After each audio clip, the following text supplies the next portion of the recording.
how soon after that do you get Friday the 13th Part 7? I can't remember in years. It may have been like a year. It's Maybe it like the was same year. less. Well, it came out the same year.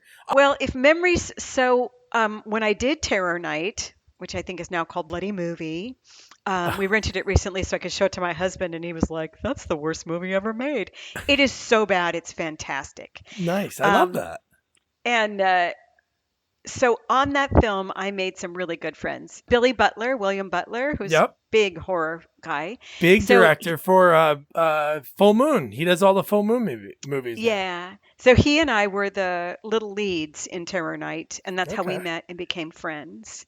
We were the Okay. last two to die, so we had the most time working together.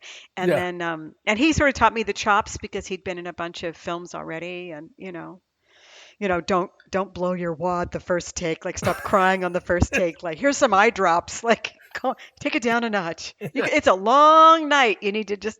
So I learned a lot watching Billy. He's a really nice guy, and then he was doing Friday the 13th, Part 7.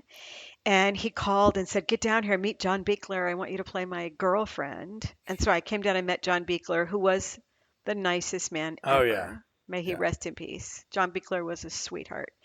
And so then I was playing Billy's girlfriend in Friday the 13th, Part 7. And I was getting flown first class to Mobile, Alabama by Paramount. And I was like, that's it. I'm a star.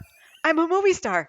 I made I was it. so excited because I was the first one killed, and I was like, "Oh my God, Kevin Bacon was the first one killed, right? In Friday the 13th one." And Yep. I was like, "Oh my God, I am literally 6 degrees of Kevin Bacon." You are. Nobody can say I can really say it. I was so excited. I was just out of my mind. And I went and did the scenes, and it was over, but it was a blast.